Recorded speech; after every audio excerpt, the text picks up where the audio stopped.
So I've titled this message today, It's Complicated. Turn to your neighbor and just say, it's complicated.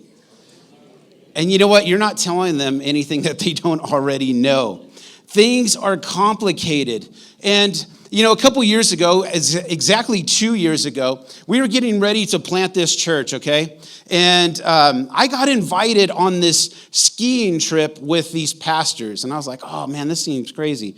And so they said, hey, we'll fly you out. We just want to pour into you. We want to be a blessing to you. And I was like, okay, but I don't know if I should. 2 weeks before the church plant, and anything can go wrong, right? And so we were really cautious about it. Well, anyways, so cautious that I ended up going. And so go to Colorado, and I'm at this resort called Breckenridge. I don't know if you know anything about Breckenridge, but it's a really amazing place with really tall, scary mountains. And so I'm in this group, and I've snowboarded before. I'm not good by any stretch of the imagination, but I kind of can make my way around. Well, there's this couple there.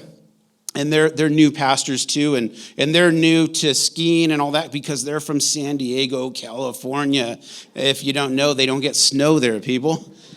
So the person says, you know what, you'll probably be better off on skis instead of a snowboard.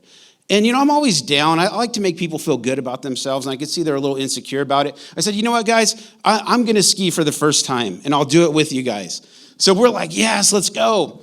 So we put on these skis, and we're like around the little bunny trails, and they're teaching us how to stop and how to turn, and everything's kind of cool. You know, it's kind of really slow, nothing real intimidating. And then they say, hey, we're going to go on a beginner's trail now. Let's get off the bunny trail here. We're like, cool, let's do it. Well, out of nowhere, I get separated from the group, and that couple, they're gone. I'm like, whoa. And there's this other person that's with me. And they ask the person at the lift, hey, is this a good trail for a beginner? And they go, oh, this is a great trail for a beginner. And we get on that lift and we start going. About 3 minutes in, we're still going. 4 minutes in, I mean, guys, we're just going forever. And I'm going, wait a minute. I don't think there's supposed to be a beginner trail on this mountain that's 14,000 feet high. And like, we're kind of getting towards the top of this thing. And I'm getting a little nervous, but I'm like, well, they said it was a beginner trail. I get off the lift and kind of scooch off, and I make this left turn. And you guys, I've never been more terrified in my life. I make this left turn, and I look down, and this incline is like this. I ended up on a black diamond trail with no skiing experience. And have you ever been so afraid that your heartbeat is in your ears? Have you ever, okay, I'm confessing, okay? And I don't think I have to turn in my man card over this because I think most of you would have been just as terrified. The person that's with me is like, well, the lift went down and I guess we're just gonna have to do this. And then the person goes, yeah, you're gonna be fine. You know, you won't be like the pastor last year that tore his ACL, and I'm like 2 weeks before, and I'm like, wait a minute. This is starting to sound familiar here. You know, it's like I'm 2 weeks before, Well, we start down this hill. Mind you, I'm trying to use any and every skill that they gave me to make it down this black diamond trail. I will just say it was terrifying, and everything went wrong. Everything went wrong. My skis were falling off. They didn't set the weight right. And I don't know if you ever tried to put a ski back on when you're on a hill like this. It's not easy to do. And it was one of the worst experiences of my life. And if I don't ever have to ski again, I will be a happy camper, okay? But here's my point. Is that going up the lift was simple. Really easy thing. It was just carrying us along, bumpity bump, enjoying the snow, enjoying the beautiful views of Colorado. And there came a twist and a turn in a moment's notice that made everything very complex and very complicated. And I want to talk to you today about relationships being that way. That sometimes things start out very, very simple, and then there's a twist that comes unexpectedly that brings complexity into your life. It makes things really complicated. And my hope is today that as we explore the scriptures, that God would be able to help you, arm you today with the ability to see complexity and avoid complexity. Because see, God's plan is this. God's plan for relationship is that he wants things to be simple. See, when things are simple, they're plain, they're easy to understand. And see, when complexity comes in, when complication comes in, they're just not clear. Everything's fuzzy. And what I've noticed is that most of the time we get off to a bad start with relationships because we don't understand what's really going on. And here's something that you need to understand as well, is that many times when we meet somebody, we will put attributes on them that they really don't deserve yet.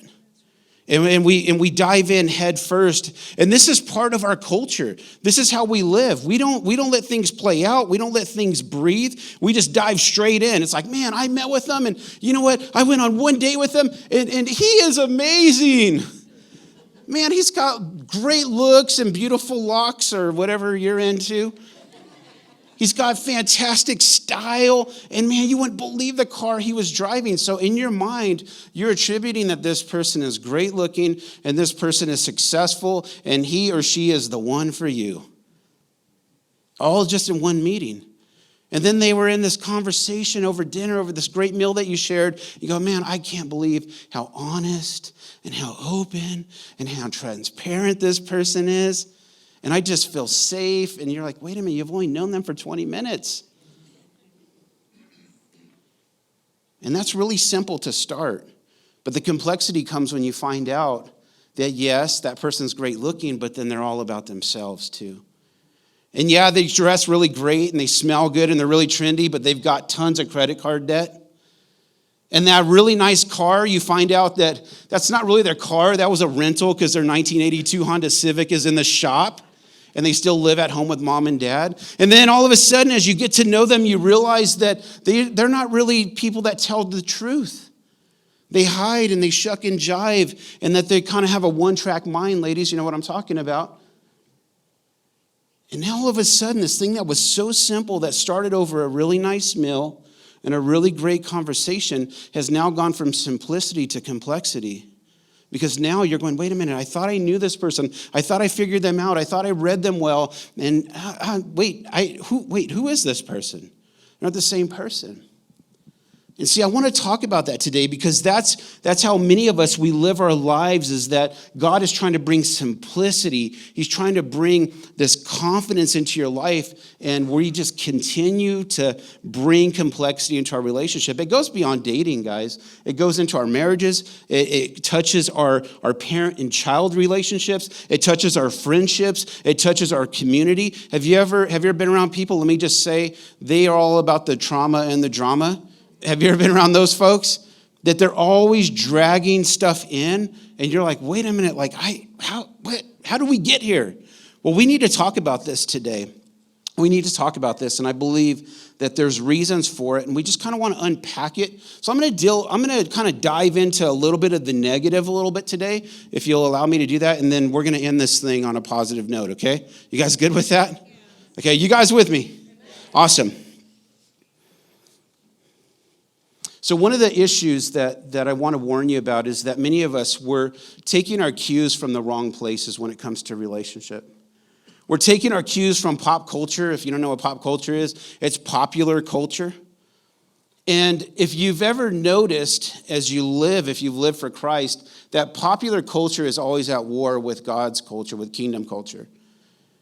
And that the way that people live their life, if you're taking cues from television, if you're taking cues from the things around you or from ungodly people, it is moving you away from God's best for you. See, let me remind you of this. God is trying to move you towards simplicity. He's trying to make things clear. Because what simplicity does is it brings trust. It brings confidence, okay? But the pop culture, this world is trying to move you in the opposite direction to complexity, which brings confusion, which brings doubt, which brings pain and a lack of peace. Are you seeing how clear that is? And so God is working hard to get us moving in the right direction. But when you're taking your signals from pop culture, it's really difficult to succeed. Why? Because pop culture is always changing. And it's like trying to hit a moving target. And when you're trying to hit a moving target, when something's always changing, you're never at rest. You know, I look at where we've come from in relationships. You know, before it was, hey, you know, the majority of people, oh, I'm going to get married, you know, and then we will have sex. Oh, you know, we're going to get married and then we're going to live a life together. But look where popular culture has taken us. Oh, you don't need to do that. You just kind of just move in together and just do life. And then once you save up a couple bucks, then you can do a wedding maybe. You see how if you chase popular culture, that brings complexity. Because now you're having kids with somebody that you're not married to, and that person just gets a wild hair one day and decides to split on you, and now you're a woman with, all these children. You're like, wait a minute, and I didn't envision myself living this way. But see, when we follow culture instead of kingdom, you end up with all kinds of complication and mess in your life. I look at it too, before, with popular culture, oh man, I thought we used to call that adultery, but now we just call it an open relationship. You guys see that? See, culture is going to lead you to complexity. It's going to lead you to constantly having problems. It's going to lead you to this place where you have to explain things that had you followed God's ways, you wouldn't have to make explanations. At one point when your son or your daughter's a teenager, you don't have to explain that the dad that raised them is not really their dad. And they're like, wait a minute. This has happened in my family. And it was heartbreaking and it was heart-wrenching and it divided people. And this person carries this chip and this angst on them because they feel that they were lied to and betrayed their whole life. That came out of complication. That came out of doing it man's way instead of doing it God's way. Guys, I know that I'm going in today because, listen, we need to talk about this stuff. If there's any place to talk about relational health, it should be inside the house of God. Because it's obvious people aren't getting it out there. If you look at it, just people are just trending in the wrong direction continuously. And so what I want to do today is I want to help you set a standard. I want to help you set a goal. How many of you guys remember that hashtag a couple of years ago? I don't know, maybe it was 2-3 years ago, where they would take a picture, you'd see a picture of a couple, and it'd say, hashtag goals. Remember that? Anybody remember that? It was like a picture of this couple, on this like amazing adventure or, looking amazing or doing something great. And the hashtag was goals. Why did they say goals? It was because that became the standard. And I want to help set a godly standard for you today. I want things to be clear. I want you to walk away today saying, you know what? I feel like I have a clear target for my kids, for myself, for my home, for my generations. That's what I'm hoping will happen today as we're kicking off this series and talking about the complication of relationships straight out of the gate. So I want to show you something real quick. When it comes to simplicity, because the definition is this, it's natural or easy to understand. Can I get you, Joe? Can I get Joe and Drew? Can I get you guys up here? I want you to see something today. I'm gonna have you. Actually, I'll have you come up front. I'm gonna move this back a little bit. I want them to link arms. Okay, I want you guys to see this. Okay, so these guys. Okay, I'm not gonna push you too hard. Okay, so you can see how they got 2 feet on the ground.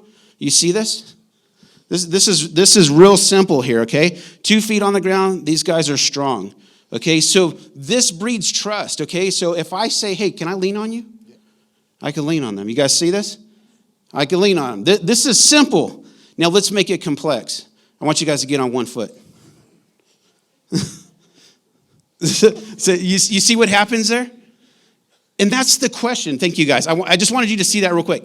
Is that when things are simple, you're in a place where you're solid, you're stable. But when you start bringing complexity into your relationships, when you start becoming a complex person with drama and trauma and your mama and all that stuff into the mix, here's the problem, is that you become unstable. And that when somebody says, can I lean on you? Mom and dad, can I lean on you? No, we can't lean on you. When you have friends and a date or somebody in your life, your fiance, and you're trying to lean on them, if they are filled with complexity, you're going to see their whole life is shaky and wobbly. And listen, you do not want to attach yourself to that. But more importantly, if you're a person that has a lot of complexity in your life, it's time to let God begin to work on you today.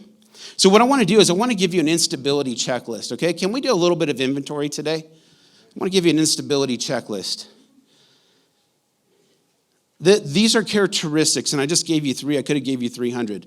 But I'm going to give you 3 things that will show you, hey, I'm walking through life on one foot, or it's going to say, hey, I'm solid, and yes, you can lean on me. Yes, you can depend on me because I'm not going to be movable. But listen to this, instability checklist. People that are unstable are people that are ruled by their emotions. They're people that are ruled by their emotions. And this is the thing, is that they can't control their fear. They can't control their anger. They're impulsive, and they make decisions for the now with little to no regard for the future. And let me just say today that if you are being ruled by your emotions, if you find yourself being quick-tempered, hot-tempered, you are unstable, my friend. And that you're walking through life on one foot, and your family's trying to lean on you, your spouse is trying to lean on you, your boss is trying to lean on you, your pastor is trying to lean on you. People are coming to you and hoping that you're stable, but if you're ruled by your fears, if you're ruled by your anger, if you're impulsive in these areas, you're toppling over.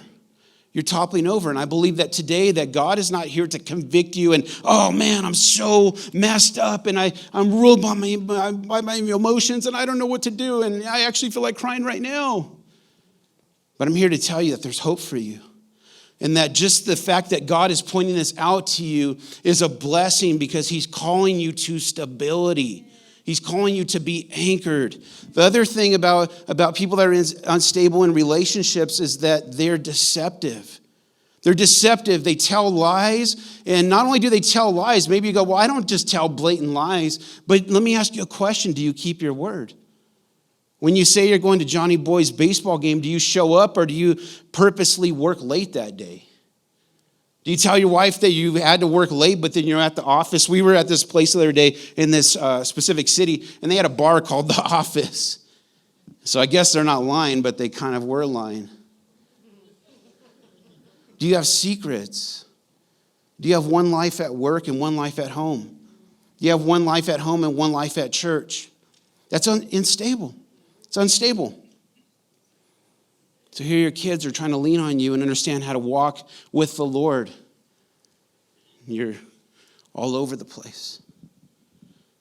I know that this is like in your grill, you guys, but man, this is so good for you. This is so good for me. And here's another thing. Unstable people, they use too many words, or let me just say they don't watch their words. I was in a grocery store line one day, and there was a father just telling his son, he says, "You're so stupid. You bug me to death. You're so annoying." And I was just like, whoa. And I could see the hurt in this little kid's eyes. And he got embarrassed in front of everybody because the person that he looked up to the most just basically just stripped him in front of everybody in public.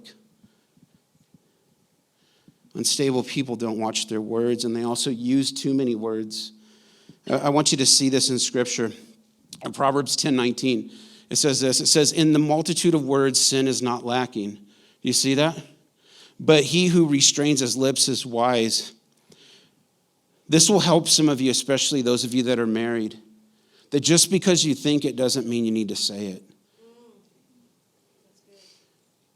And sometimes in the marital relationship, you guys are things are starting to escalate. And if you want to be wise, what do? You restrain your lips. You restrain your words. You don't need to be right. You don't need to use your words to intimidate. You don't need to use your words to assert dominance over somebody in your relationship. Your words are so powerful, but I will tell you, sometimes the most powerful words are the ones that are not spoken. And so I want to challenge you today. If you find yourself battling through any of these three things, can I get back to our checklist? If you're caught up in your emotions, if deception and secrecy and lying, if that's part of your life, listen, God wants to deal with it. And if you're having a hard time bridling and controlling this mouth, that there's grace for that too, that God wants to empower you to overcome. And so let's continue on. I just want to ask you, I want you to do one thing for me real quick. I want you to turn to your neighbor and really mean it. Say, "Can I lean on you? Can I lean on you?" And I know that some of you spouses are going, "No." Because you didn't brush your teeth. Y'all a little funky. No, just kidding. I think that's a question that we all need to ask ourselves. If you leave with one today, is can people lean on me? That when I say I'm going to do something, that I do it. That when I say I'm going to come through, I come through. That I'm not going to abandon people. I'm not going to betray people. I'm not going to speak harshly over them. I'm not going to lose my temper when things aren't going my way. I'm not going to use my words to intimidate my kids, intimidate my wife, intimidate people, try to put them in check with all my wisdom and knowledge and my pride. Because if that's the place, guys, if we can't move from there, your relationships will always be complicated. And it's not God's plan. Complexity is not his plan. We have a God who is very complex, but his plan for us is very simple. And I want you to get that today. So when it comes to actually grounding yourself, if there's anything that you're leaning to, anything you're looking to in relationships other than Christ, guys, you're setting a really messed up foundation. And so if you would, go with me to a very familiar passage in Matthew chapter 7. I want you to see this. It says, therefore, everyone who hears these words of mine and puts them into practice is like a wise man who built his house on the rock. We're talking about stability, right? And it says, the rain came down, the streams rose, and the winds blew and beat against that house. Yet it did not fall because it had its foundation on the rock. Church, if you're trying to build anything on anything other than Christ, it's going to be trouble. It's going to be trouble for you. But let's continue and listen to what it says. And this is a warning. And these are Jesus' own words. It says, but everyone who hears these words of mine and does not put them into practice. So what he's saying is what you're hearing today about my plan, about God's plan, and if you don't put them into practice, if you don't care, you're apathetic, you're indifferent towards, the truth of God's word, it says this, the people who don't put it in practice is like a foolish man who built a house on sand. The rain came down, the streams rose, and the winds blew and beat against that house, and it fell with a great crash. Why do you think that there's a pandemic, but an epidemic in America where the church, as far as the divorce rate, it mimics the world. Yeah. It looks no different. And that's not to bring condemnation or guilt to anybody who has walked through a divorce. We understand that divorce is very complicated. It's not God's plan for his children, but it happens.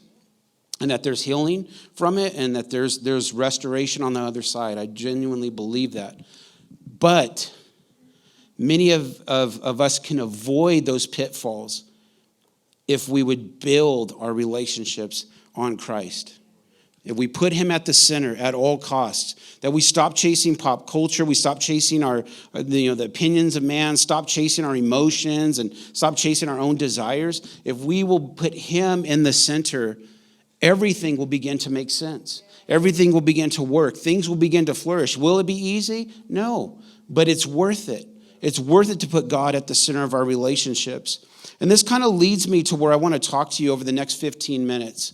And, in this message, I want to take you to a passage.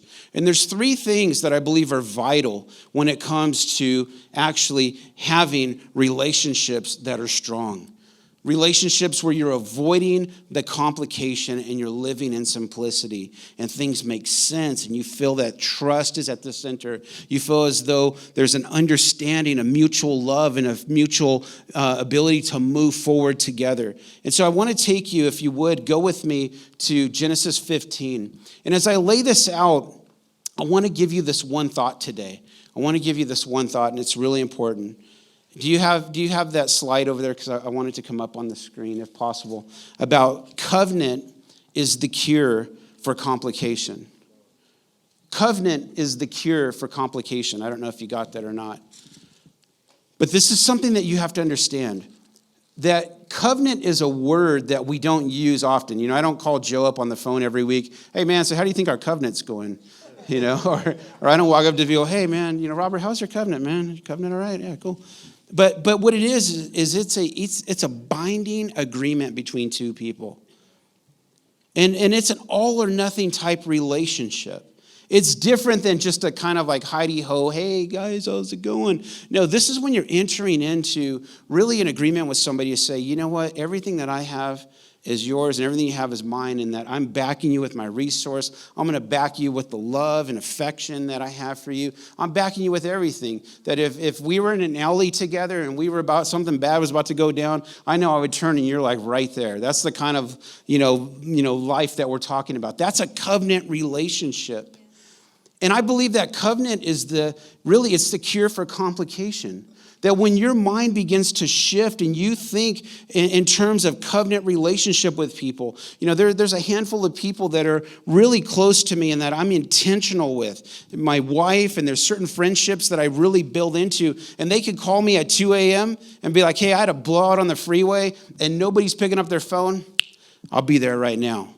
I'll jump over there with my hair all jacked up, teeth smelling bad and whatever, my flip-flops, and they're probably both different, one black one, one blue one, whatever, it don't matter. But I am going to show up.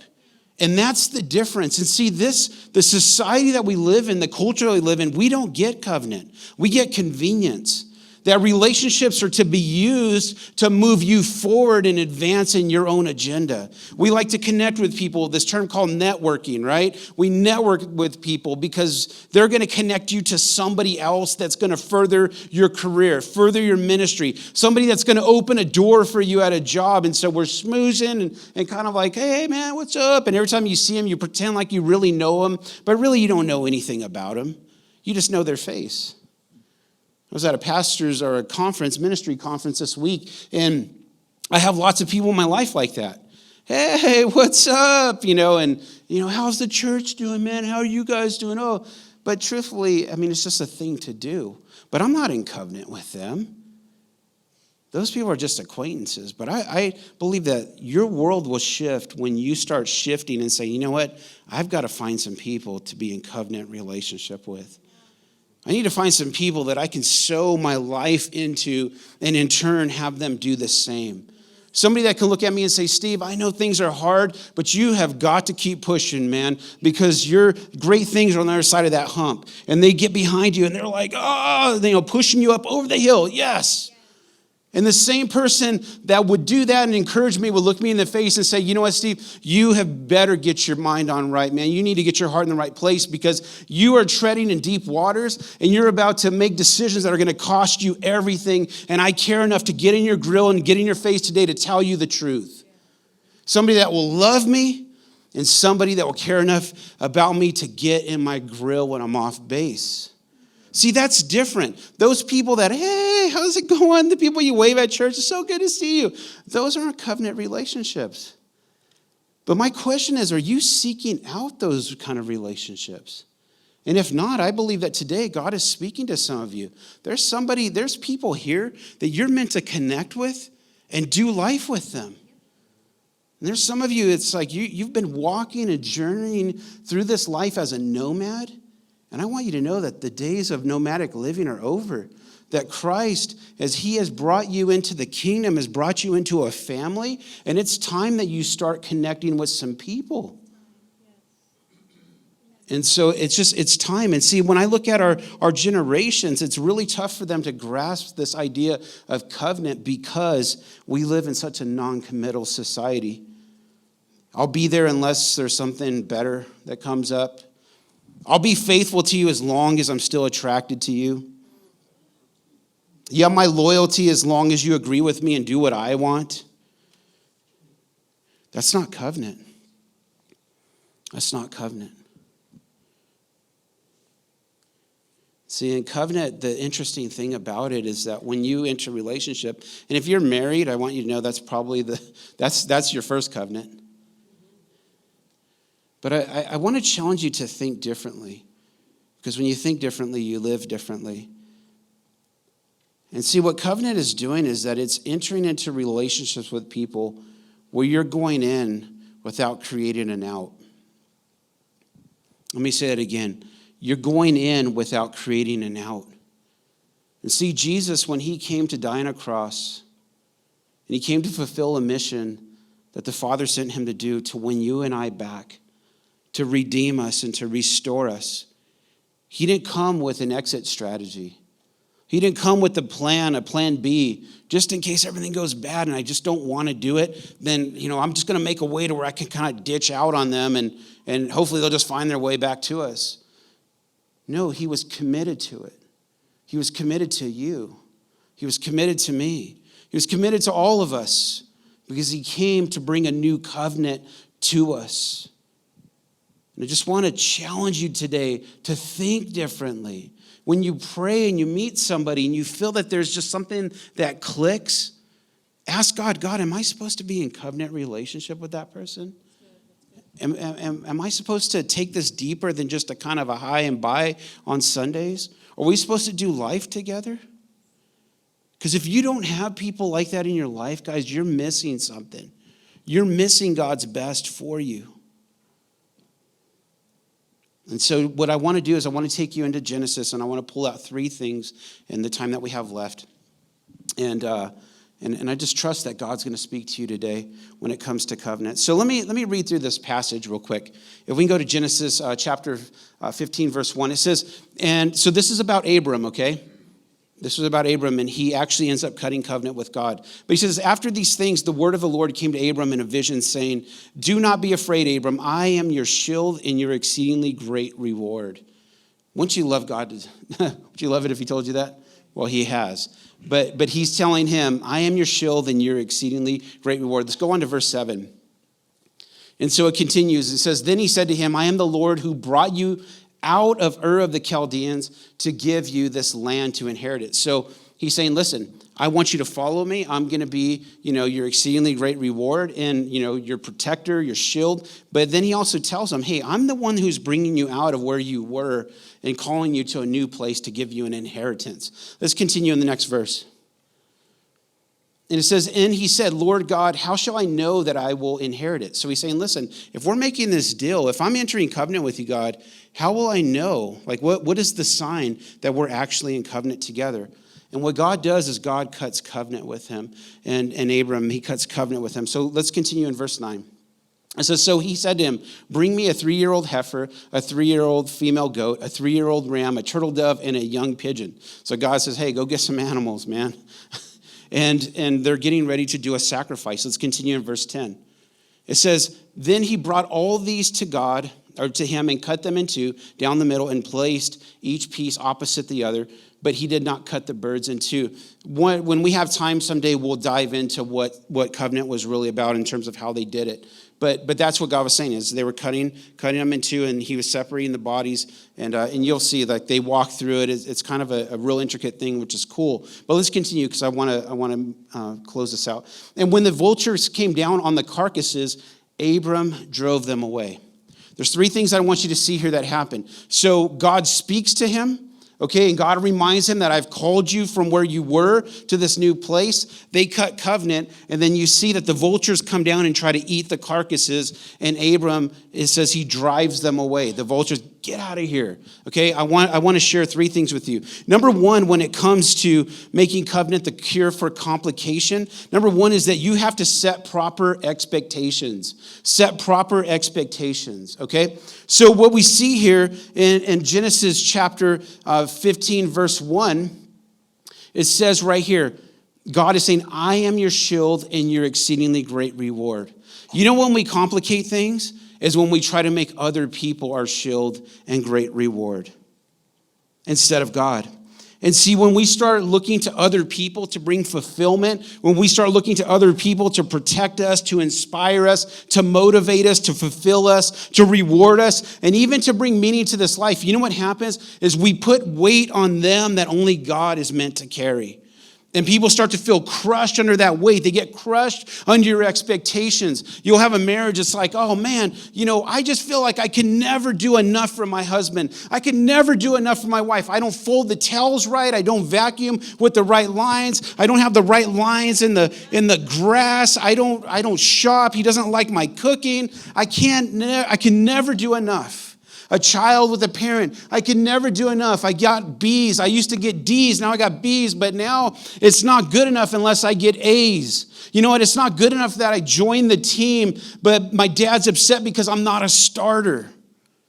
Can you guys see this? That expectations begin to be placed on people, And they're crushed under the weight of that. And you know what their only option is to do? Is to run from you and to leave you and to run for the hills. And when they do leave, they are so damaged and they are so crushed under the weight. Their self-esteem is gone. Their self-worth is gone. They feel horrible about themselves because we took what should have been placed on God, Him being our shield and exceedingly great reward, and we have tried to make people our shield and our exceedingly great reward. Are you guys seeing this? It's extremely important that if you're going to make the cure for complication covenant, you are going to have to set proper expectations, my friend. And that's why in Psalm 118:8 it says this. It says, it is better to trust in the Lord than to put confidence in man. People are going to let you down every time. There are things that my kids have done. There's things that my wife's done. There's things that my friends have done that have been disappointing. But what allows the rebound and to love them continuously, whether they're doing amazing things or not so amazing things, is that my trust is not in them always getting it right. It's in God getting it right, my friend. Where's your trust? Where are you putting your expectations? Now understand, this isn't putting you in a place where you don't have to take responsibility for your actions. Because you being in covenant with somebody, there's a couple things that are required of you. One is faithfulness. You need to be faithful. And the other thing that you can do for people is that you can work towards being healthy. If you're faithful and you keep your word to them and you're healthy and working towards being healthy, it is a blessing to them. That is part of being in covenant. But when it comes to them making you happy all the time, making you fulfilled, opening doors and doing everything for you, listen, that is a weight that is not theirs, and it causes so much damage. And I'd venture to say that some of you today, that you just feel like your entire life you've been crushed by the opinions of your parents, and now a spouse, maybe crushed by the opinions of friends or an employer. And I just want you to know that you can come out from underneath that. I'm not saying, hey, leave. What I'm saying is that tap into God. And if you're a spouse here today and you've been abusive with your words, you've been abusive emotionally and mentally, you need to repent. Let me just tell you straight up. You need to repent of that behavior because it's not God working through you. It's the enemy working through you to create damage. But there's hope because it can change, but you have to want it. You need to be willing to work through that. Number 2 is that making covenant the cure for complication is that you have to leave the past behind. Amen. Leave the past behind. Look what it says in Genesis 15:7. It says, then he said to him, this is God speaking, I am the Lord who brought you out of Ur of the Chaldeans to give you this land to inherit it. God was calling him from where he was into an inheritance. And God has done the same to you.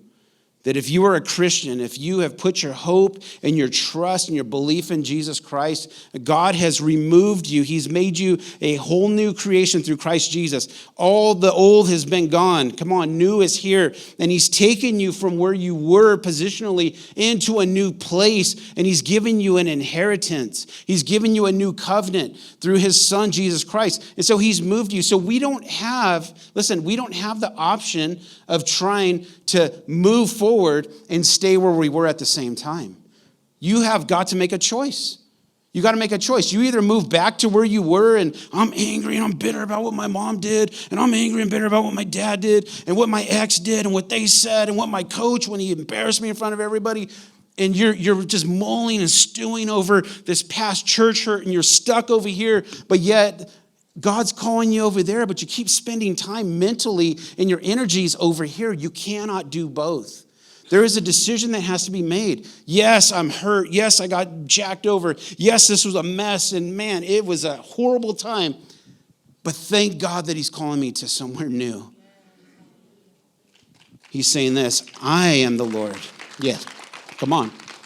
I am the Lord who brought you out. You didn't do it yourself. He's made a way. So we got to make a decision. You know what, God? I'm over here and I spend too much mental energy, too much emotional energy over here. It's time. One baby step. Come on, I'm moving up out of Ur, man. Who wants to live in Ur anyways? It's a weird city. It's funky. It smells like trash over there. Whatever. But God is calling you to move, but you have to be willing to release the past and leave that behind. You know, it's funny. I'll tell you this quick disgusting story. Do you guys want a disgusting story? So one day I was working. I do HVAC work. I've been doing it the last 27 years. And I was in this apartment, and this lady was really upset with the property management company. And she was like ticked, and she's like, you know what? I've only been here 2 weeks, and I have roaches here. And she's like, and the reason I moved here is because I had roaches at my last place, and I'm telling you, I'm not going to live this way again. And she's going off, man. She's like, I'm not paying the first month's rent. And she's going, and you know what was discovered? She brought the roaches with the couches she had in the old roach-infested place. And some of us, that's what we're doing, is that we're carrying complication over from where we were into where we're supposed to be going because we are not dealing with the root of the issue. So stable people, they do the work to move forward, where unstable people work to hang on to the past. Listen to what Philippians 3:13 has to say. It says, brethren, I do not count myself to have apprehended, but one thing I do, forgetting those things which are behind and reaching forward. Are you guys seeing this? You're stuck over here and you're just saying, God, would you help me? Like, God, help me take a step. Help me to know how to move forward out of this. Can I give you guys one quick step? Get into a small group this week. Stop playing around. Let me pastor you instead of pet you. You guys, some of you guys are playing around. And your relationships and your life right now are so complicated, and then you'll get on the phone and you'll complain to your best friend. Oh man, he's just still, and she's still, and I don't know, and I'm at the bar and I'm just talking about how bad and how. Listen, you can do something about that. Start stepping away from your past. Get in a small group. When Freedom Group comes around, again, get in that. We're going to be kicking off recovery ministry here in a few months. If you got to battle that and get away from that nonsense, we're going to provide avenues and ways for you to get healthy in this place, to leave behind, church. But you have to take a step. Go on hubcitychurch.live. Go to that little tab that says small group and get your little buns. And some are a little bigger. Just kidding. I don't know where that came from. Lord, forgive me. And we don't want to miss anybody. Some of them are medium, so it's all good. Don't want anybody to feel left out on the buns. Get signed up for a group, people. Sorry. Some people, I hope that's not the only thing you remember today. But if it is, it was worth it. Here's the third thing as we close out. Number 3, when it comes to covenant being the cure for complication, is that you have to fight to keep your covenant. You have to fight to keep your covenant. So Abram, he cuts covenant with God, and he's prepared, and he's waiting for God to come. And basically God was going to bring fire and incinerate his sacrifice. And I want you to see, if you could go with me to Genesis 15:11, I believe. Yeah, and it says this, and when the vultures came down on the carcasses, Abram drove them away. If you value your relationships, you'll fight for them. You'll always fight for things that you value. When I'm really hungry after church, I'll fight somebody for a burger, man. I'll fight to get in line. I forget I'm saved half the time. And then Veronica goes, babe, you're a pastor. And I'm like, oh, yeah. Now I got to act holy. I'll go and jump in the back of the line. But you have to fight. You have to fight for your covenant. And I just want to give you one illustration that when I saw it one time, it changed my life. It changed the way that I viewed things. And I'm gonna move this back, and I'm gonna ask Veronica to come up, and we're about to throw down because she's good at fighting. But I like blue. So here we go. Oh, dang. She's ready to go. You guys hear that? All right, I'm going to light up then. But I want you guys to see something. that many times because of complication, because you don't deal with the past, you're not willing to deal with it, and you keep saying, I'll get around to it. I'll get around to that freedom group. I'll get around to that small group. I'll get around to getting connected with community. I'll get around to making the changes that I keep promising them that I will. And what we do is that our relationships are complicated because we're ruled by our feelings, we're ruled by our emotions, we're ruled by our anger and our frustration and our past traumas and hurts and past dramas and babies, mamas. And so what we do is we get into a relationship and we see the person that God's called you to be in covenant with. And if you could move this way, you look at them as the enemy. You look at them as the source of pain. You look at them as a source of frustration. So we start doing this. We start fighting each other. And it's like, you know what? You spent all the money. You're a shopaholic. Can I get a witness? Your mom, you cook like your mom and she cooks bad or whatever. Like you're going on and on about this thing, and you're sparring with each other and you're spending so much time fighting one another. But I believe that because of covenant, that God can give you a different perspective. And it turns from fighting with each other to, let's turn, baby. Come on, we practiced it. No, we didn't practice this. To where you begin to fight for one another. And as I turn this way, man, she's got my back. And as I go this way, she's got my back. And I'm fighting to defend what God has put inside of her, the plan that he has, the purpose that he has for her, that I am not going to live in a manner that I'm going to beat her down with my words. I'm not going to discourage her. I'm going to encourage her. I'm going to build her up. I'm going to fight for this girl. Come on, we're in relationship. And marriages out there today, guys, married people, I want to tell you, there has to be a perspective shift. You're not fighting with them, you're fighting for them. What about our kids? That instead of fighting with your kids, you say, you know what, let's go back to back and let's fight for them. And even when people are weak and can't fight for themselves, you get on your knees and you pound heaven until God starts to move. Come on, guys, give God a praise in this place.